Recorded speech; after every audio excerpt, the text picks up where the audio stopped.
thanks for joining me in my shop here. It's July 5th. It's been 4 days, I think, since I've been in my shop. Four or 5 days. Because the weather has been just beautiful outside, and it's another beautiful day again. So I don't want to be in here too long. So, the last video I posted, massive confusion occurring through most of that video. I don't really know why, but something wasn't cooking so well in my head. That video came to a rather sudden end when I realized it was reaching the 1 hour mark. In fact, it just went over the 1 hour mark, which causes a bit of an editing problem for me, and that's why the video kind of ended suddenly. A few hours later, I came back in the shop here after I'd sort of refreshed myself a little bit, and I continued fiddling around off camera with this, and I sorted out quite clearly which capacitor was what. In fact, I was right on the cusp of sorting it all out.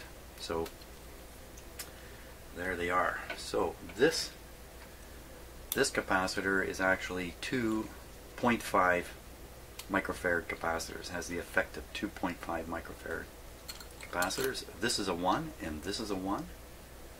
This is number 37 and this is number 38, and they're all bypassing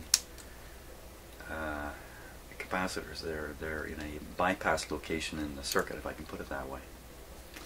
So, as you know, I pulled the guts out of this one. Now, I have some replacements here that I dug up. Here's what I was able to find. Okay, so that is a 0.5 microfarad regular type of capacitor, non-electrolytic capacitor. It's a pretty big guy. It's the only one I've got. I've got two 0.25s. I can put them in parallel and get another half. So this combined replaces this. The question is, can I stuff them in the can here? I'm certain I can. I'm certain I can them. Okay. Now for these two guys, these are both 1 microfarad. You know, that's a fair sized capacitor. I mean, look at it physically here in the radio. There's nothing small about it. So this is the best I can do. These are 1 microfarad, the right size, 450 volts, so there's no chance of them being underrated voltage wise. But these are electrolytic and these are not. So the question is, are these capacitors in a circuit position where there's just a constant unidirectional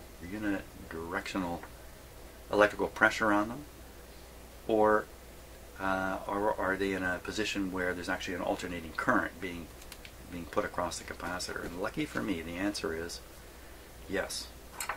The answer is these ones are in a position in the circuit where they are actually taking an alternating current.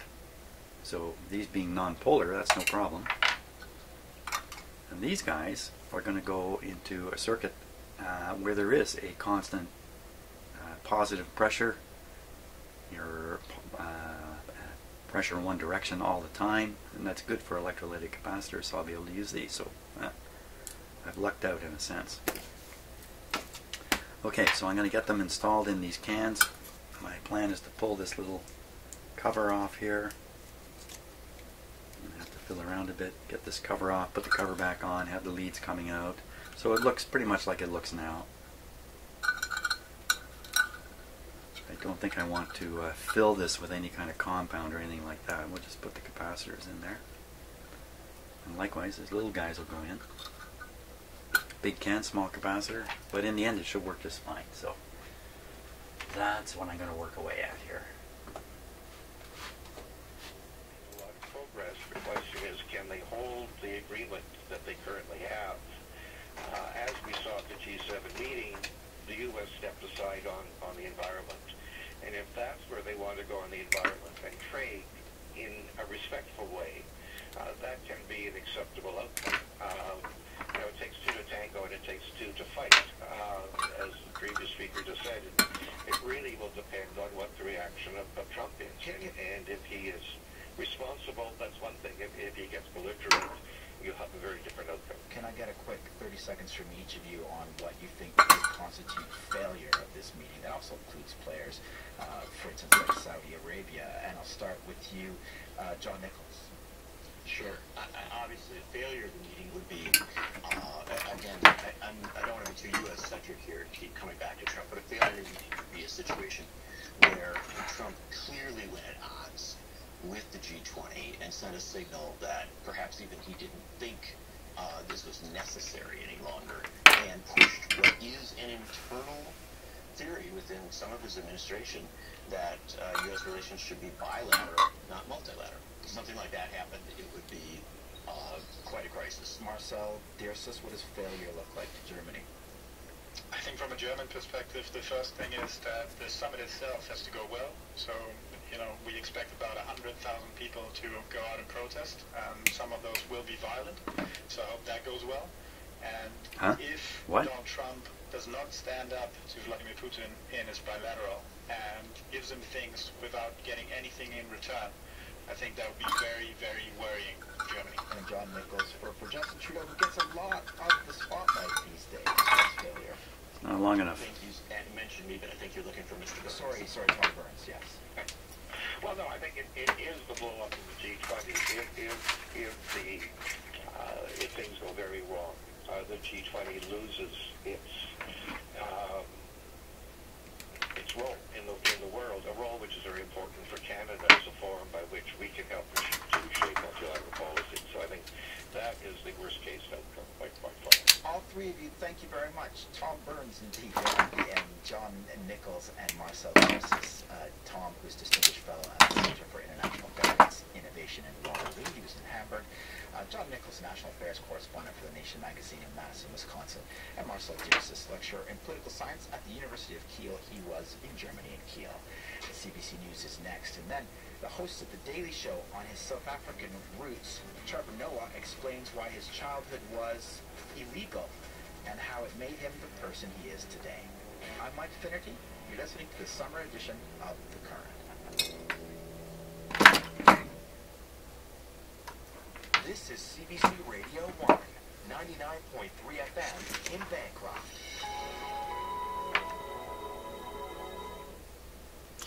The ground, I don't need to worry much about this. It's covering these ones. Think they want to, eventually, but one of them is having no part of it. She really kind of lost it. She's like, stop pushing. It will end our friendship if you come. Lou Olkowski explores the messiness of the human connection, and that includes Shane on You Love Me, tonight at 7:30 in Newfoundland. And download the podcast at cbc.ca/loveme. School's out for summer. For thousands of Indigenous youth, that means finally going back home. Indigenous students talk about the tough decision they made to leave home in the name of education. On New Fire with Lisa Charlie Boy. In half an hour, the news is next.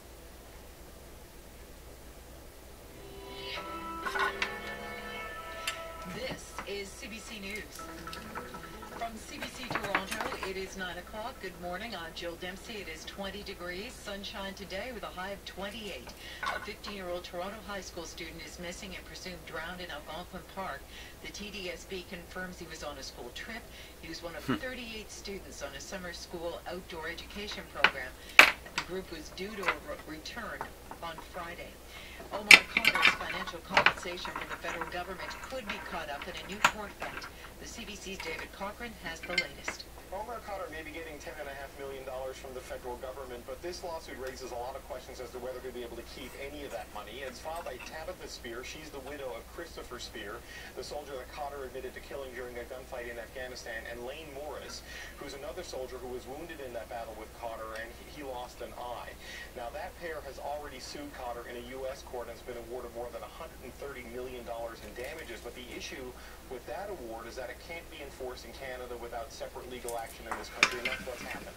The lawyer for Speer and Morris has told the Associated Press he has filed separate action in this country, reserving that Omar Khadr gets this money or any money, he should give it to his victims.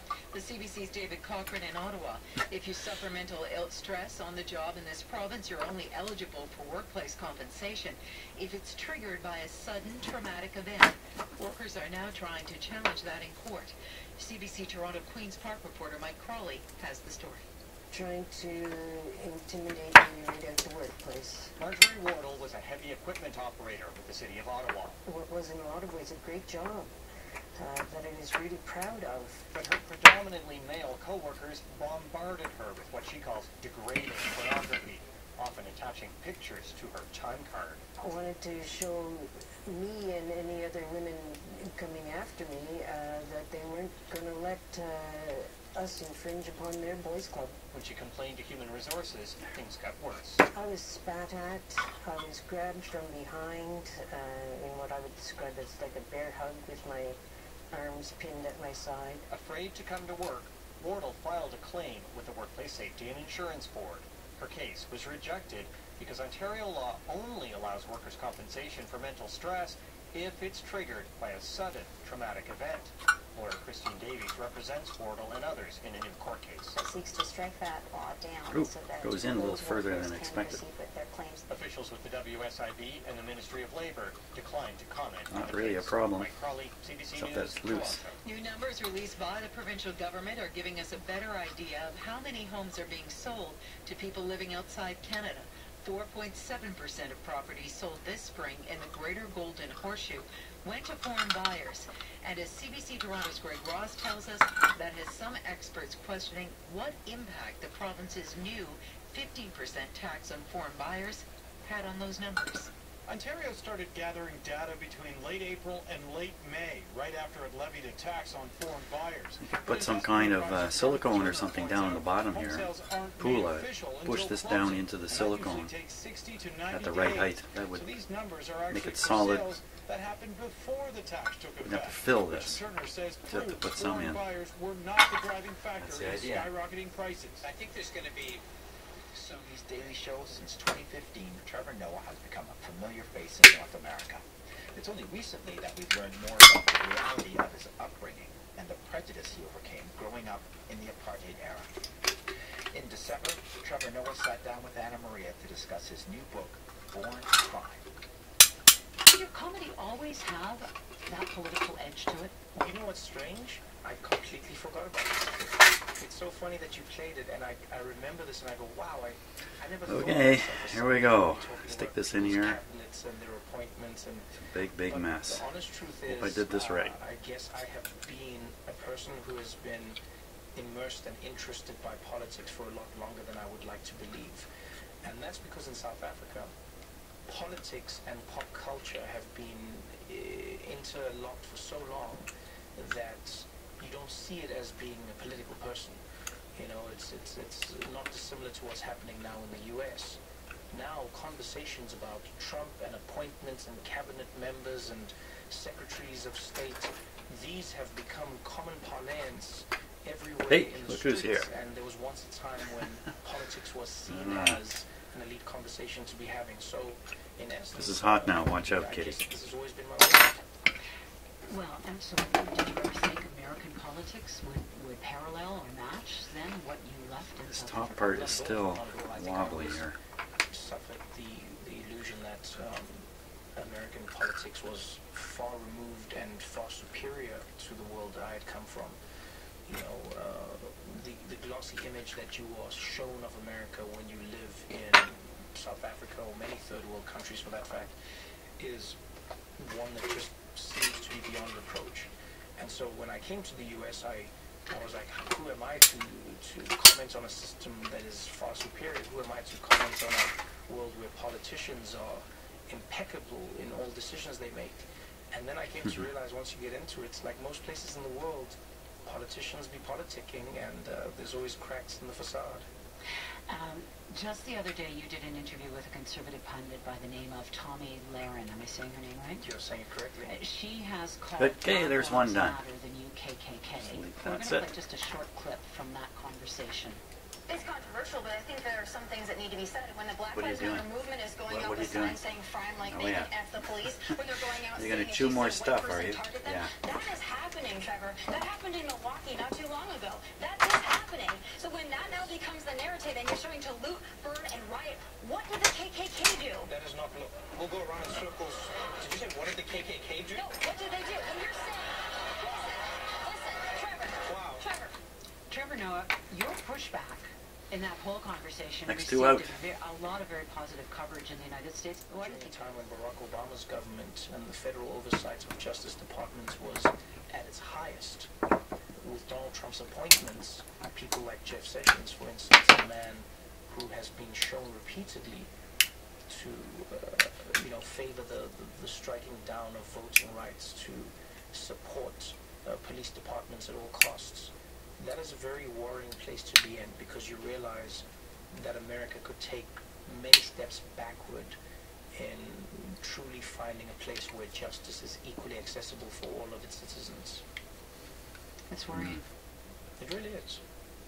I want to talk about you. Your childhood in South Africa wasn't very funny. Your new book begins with a dramatic story of you being thrown out of a moving car as a child. What happened? Well, what happened was my mother and I found ourselves on the wrong streets at the wrong time, and we got into the wrong taxi. And my mother and the taxi driver had an altercation, and the taxi driver felt he needed to teach my mother a lesson, and so he threatened to kill her and myself. And unfortunately, at the time, we were living in a country where that was a distinct possibility. This wasn't hyperbole. This wasn't an issue where, we could dismiss it as a non-threat. And, my mom did what she had to do on the day, and that was throw me and herself out of a moving car to get us out of that situation. Whoa.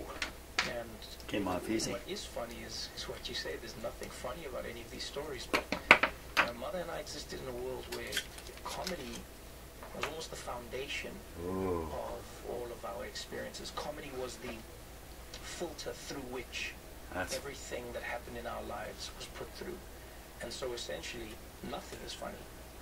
But I find comedy makes This one it looks a like lot it's easier melted to out. process Looks like things it's that are happening heated to up, you melted. than The stuff has a flowed stone all outlook. over the place. This Tell us black about your stuff. mother. Probably glued Where it do I into start? the can here. My mother More is so than the other one. a South African, also They're gonna dig it out. beautiful, Hopefully not ruin the can. both inside and out. Not perfect, but genuinely Yuck. the most amazing person I've ever had the privilege of knowing. She grew up in a world where she had to fend for herself. She experienced Boy, I don't know.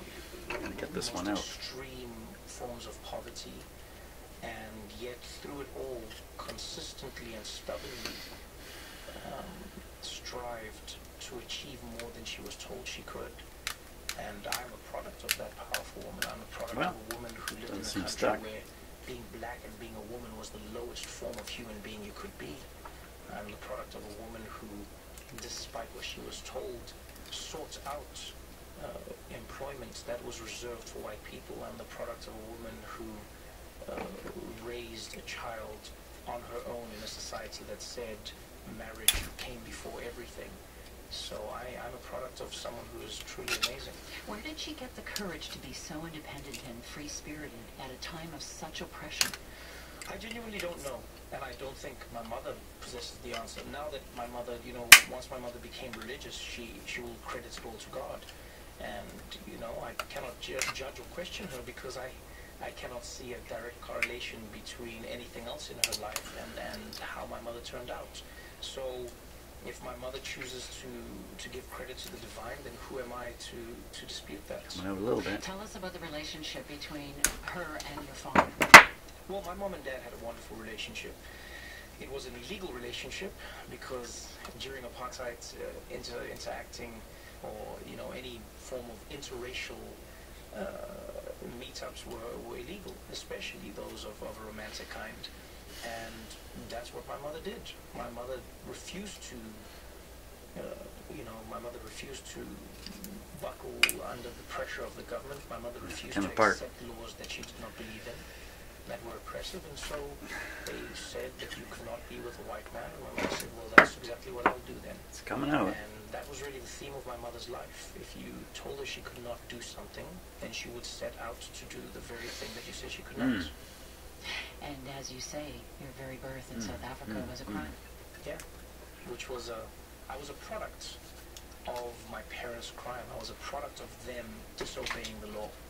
And there were prices that we paid for that, but at the same time I feel like the rewards have far outweighed those, and that's thankfully partly due to circumstances, because the country changed so much. Your mother never wanted a full-time relationship with your father. She never wanted to marry him.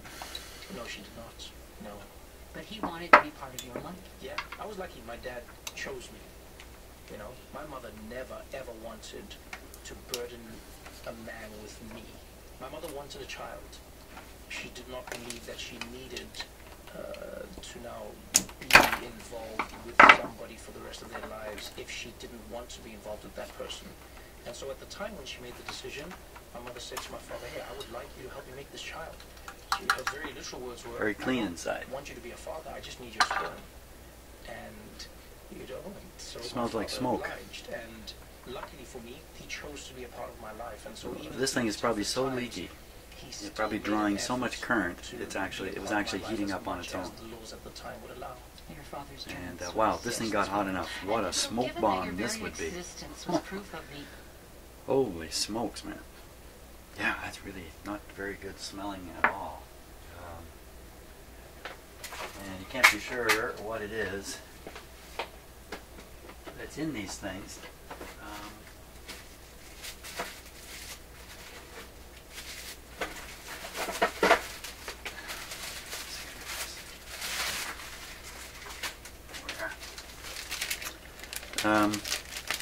You know, this was made back in the 20s, so it's most likely ordinary materials from the 20s. Paper, probably tar of some sort, and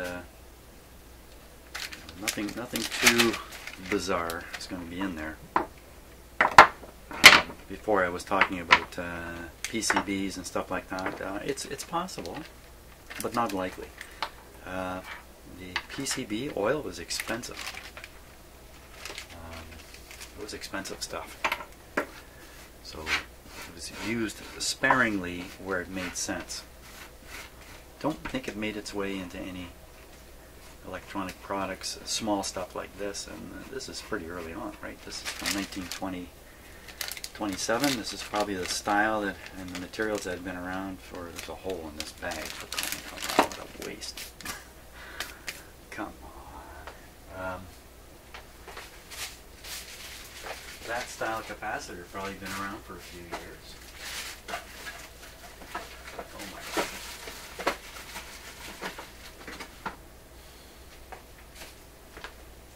Just flip it in the garbage like this. Goodbye. Okay, so this is easy now. I just have to put this in.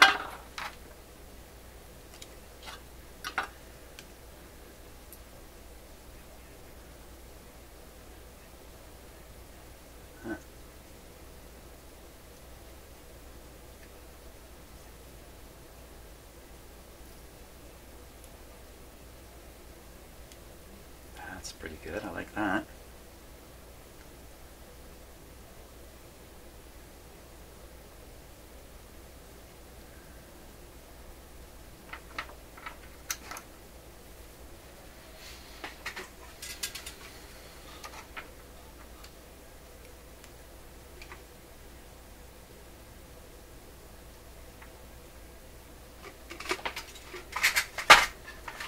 Only because I've got the silicone in here would I use it.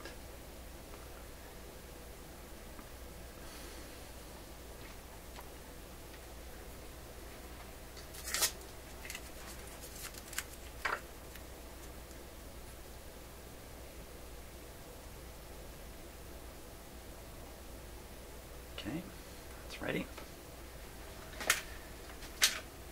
Now I just have to do number 2 here.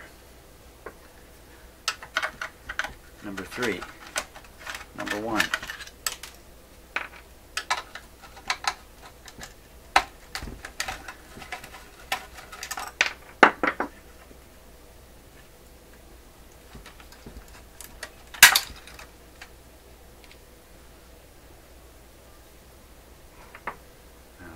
I'm going to guess this one is not burned.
Now it's also looks overheated.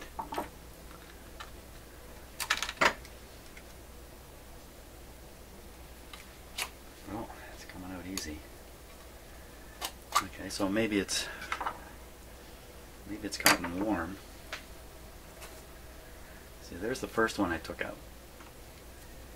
Here's the next one. And then that last one, it's in the garbage can now, is much worse yet. So I think that's clear evidence of overheating. Look at these things. Ooh. Okay. So all I got to do is just do another one of these. Let's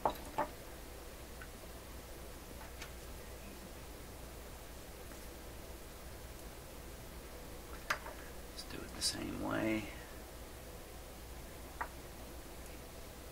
Same polarity.